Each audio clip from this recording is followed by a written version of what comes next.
Assalamualaikum Ustaz. Waalaikumsalam warahmatullahi wabarakatuh. Sekarang yang pertanyaannya kriteria cowok yang pantas untuk dijadikan suami atau kriterianya bagaimana gitu Ustaz? Ya. Jadi cara atau tips, cara atau tips mengetahui calon suami idola. Wah ini Kayaknya kalau saya masuk enggak Ustaz? kalau masuk ya saya ini masuk. Kamu juga masuk insya Allah. Tapi saya tidak membahas saya atau kamu, yang jelas sifatnya. Iya. Jadi sifat. Jadi sebenarnya wanita itu, ini saya belum tahu tentang wanita banyak ya, tapi menurut pengamatan dan pengalaman Survei. ya itu, dan berita juga, wanita itu menginginkan laki-laki itu yang pertama itu karena perhatian. Perhatian. Iya, karena perhatian. Nah, kadang-kala yang membuat wanita itu mau diperhatikan kan itu ya. Sebenarnya laki-laki semuanya perhatian, no. Apalagi sama Pak Tita cantik ya diperhatikan terus kan gitu. Tapi sebenarnya wanita itu yang membuat dia diperhatikan terus tertarik itu ada alasannya. Nah, kebanyakan wanita ya, ini saya bicara tentang wanita, itu memilih, kalau laki-laki tadi yang cantik ya, yang cantik tapi besok yang mau diajari kan gitu, yang sosok yang sudah punya modal hafidhah. Seperti kalau perempuan itu yang pertama yang dilihat itu mesti wajah dulu. Jadi kalau orang itu seorang perempuan itu melihat wajah yang ganteng itu ya tertarik juga. Seperti saya ini tertarik juga gitu. Jadi tapi kembali berarti kalau melihat yang ganteng, keterangannya seperti kemarin. Terus ganteng enggak hatinya kan gitu lah. Ganteng enggak hatinya gitu. Iya. Itu. Kemudian ada yang kedua, wanita itu melihat yang kedua itu hartanya. Jadi nek laki-laki cuma ringan banget. Setelah cantik yang penting mau dididik. Tapi kalau perempuan itu setelah ganteng hartanya punya enggak kan gitu. Karena itu realistis. Itu normal. Jadi Realistis gitu. Ya realistis, normal harta.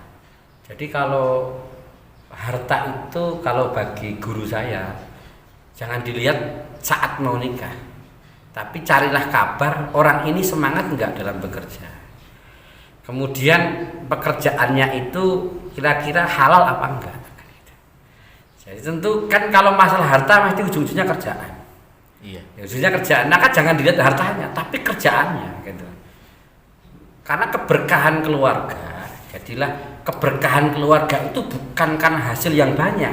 Maka saya ingatkan, jangan mencari suami yang hartanya sedikit sudah nggak berkah. Sedikit nggak berkah. Ya kalau bisa nyari yang hartanya itu banyak dan berkah.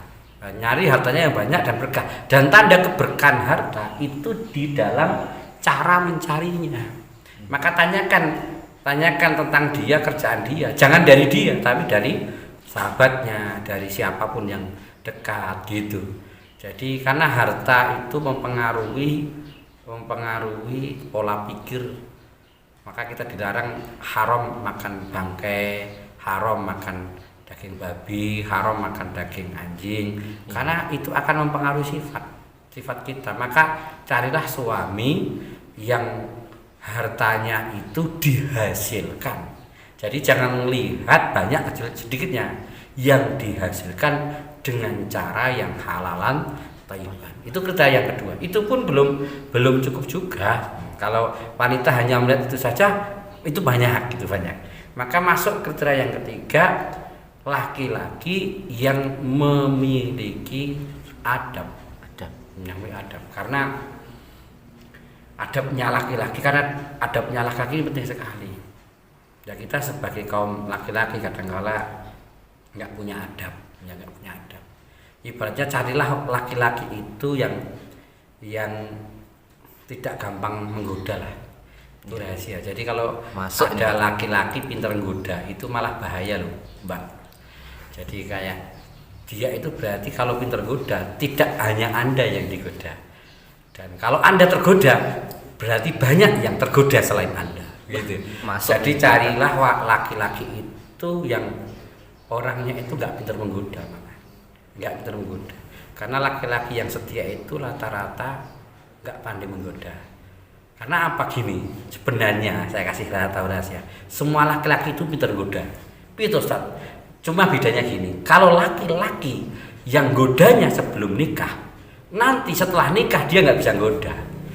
Nah, tapi laki-laki yang tidak suka menggoda sebelum menikah, dia setelah nikah itu pintar goda. Ini tapi jadi semua laki-laki itu pintar goda. Itu sudah bakat dari sononya. Itu sudah bakat dari sononya. Jadi walaupun orangnya kelihatannya kalem-kalem lah, itu malah jangan cari. Karena ketika kalem di luar, dia luar biasa di dalam. Makanya carilah laki-laki yang nggak pintar goda. Carilah laki-laki yang tidak pintar goda. Ini akhlak seorang laki-laki itu justru ketika dia tidak membanggakan dirinya, tidak memamerkan dirinya, kan gitu. Iya. Ini yang ketiga. Dan perempuan itu harus banyak sekali. Makanya perempuan itu kenapa jangan mencari tapi menunggu. Kalau laki-laki itu mencari, makanya jangan. Kalau perempuan itu baiknya perempuan itu mau menunggu. Nah, setelah menunggu doa dengan doa nanti akan datang laki-laki melalui orang terdekatnya, mungkin dari kakaknya kalau dia punya kakak laki-laki, mungkin akan datang dari orang tuanya kalau dia punya orang tua, dan orang tuanya akan selidik. Dan yang menyelidiki semua ini nanti wali. Yang menyelidiki ini wali. Makanya kalau laki-laki itu malah menggoda sebelum datang ke orang tuamu, bahaya. Karena laki-laki penggoda pasti tidak langsung datang ke orang tua. Masa aku godo wong tuane, apa gunane? Masa saya godo kakake? Sehingga dia ketika kepada orang tuanya dia nggak pandai menggoda. Dan inilah adab, dan adab itu ternyata tidak sadet saknyet. Maka yang keempat, carilah laki-laki yang hobinya itu selalu mencari ilmu agama. Karena adab itu di ilmu agama. Karena kalau seorang laki-laki itu nanti pemimpin, mau nggak mau harus ditaati. Maka yang keempat ini carilah yang punya agama. Jadi kriterianya perhatikan ketampanannya, nggak apa-apa milih yang tampan, itu normal. Iya. Yang kedua, carilah yang hartanya itu dihasilkan dari yang halal. Harus tahu kabar ini. Kemudian yang ketiga, adalah yang punya adab. Dan dia masih tekun dalam mencari ilmu. Selainnya itu nanti nusul. Banyak sekali kriterianya. Kalau masalah jujur, setia, Kalau jujur setia itu nanti di adab dan ilmu. Jadi sebenarnya laki-laki itu tidak pernah puas dengan fisik wanita. Secantik semolek apapun nggak puas. Jadi kalau ada seorang laki-laki itu setia, ini kata kunci ya. Iya. Kalau ada seorang laki-laki itu setia, itu karena dia dekat sama Allah, dan dekat kepada Allah itu karena ilmu. Innama yakhsyallaha min ibadil ulama. Orang yang takut sama Allah dialah yang memiliki ilmu. Makanya mencari ilmu ini. Jadi jangan bangga kalau jenengan dipuji cantik dan lain-lain, itu enggak. Laki-laki itu mohon maaf tak pernah puas dengan kondisi fisik. Kalau ada laki-laki yang setia dan jujur, itu adalah laki-laki yang beradab dan dia berilmu, dekat sama Allah. Maka berbahagialah kalau punya suami yang dia itu tampan, dari hasil rezekinya dari yang halal. Masalah banyak dan tidaknya itu kefadilah dari Allah ya. Kemudian yang dia itu beradab dan berilmu. Maka kalau setia dan jujur, ini letaknya di sini. Kalau laki-laki itu mau bohong, oh masalah, dia jago gombal. Iya. Kalau dia mau belok, dia jago melihat. Nah, makanya kalau ada seorang laki-laki yang tidak mau merayu kecuali di kamar, yaitu dengan istrinya dan anak-anaknya, itu adalah suami yang idola. Dan ini perlu ditanyakan kepada yang dekat. Makanya jadilah wanita yang sabar. Apa artinya wanita itu lebih sabar? Sabar di sini artinya mau berdoa dengan sungguh-sungguh di dalam sujudnya, agar yang mengetuk hatinya adalah yang mengetuk pintu rumahnya. Jadi jangan mau diketuk pintu hatimu kalau tidak diketuk pintu rumahmu. Maka laki-laki yang idaman adalah yang ketika tahu wanita, dia bukannya merayu ke kamu tapi mengetuk pintu kamu dan dan nanti akan bilang kepada orang tuamu, walaupun itu sangat sulit di zaman sekarang ini, tapi itu kan kriteria. Maka satu saja, kekuatan wanita untuk mendapatkan laki-laki yang baik dengan kekuatan doanya, kekuatan sujudnya. Karena air mata perempuan ini nanti rahasia keberkahan keluarga. Maka sebelum mencari, menangislah ketika sudah butuh seorang suami, menangislah dalam sujudmu, menangislah di relung malammu, di malam-malammu, tahajudmu, puasalah sampai ada orang yang mengetuk pintumu.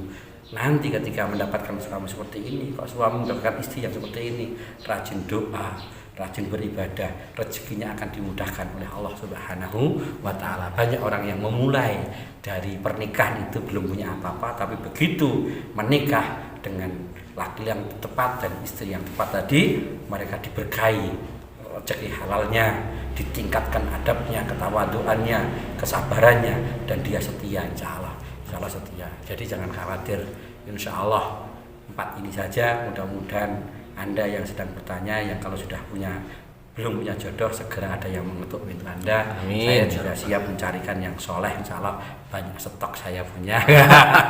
Tapi yang sudah punya ya mungkin ini bisa disimak, jadilah laki-laki yang dekat sama Allah dan berusahalah untuk untuk beradab dan berilmu. Hari itu insya Allah merayulah si istrimu, rayulah keluargamu, jangan merayu wanita lain, kan gitu. Banyak itu, karena kamu tidak akan pernah puas dengan wanita di luar sana.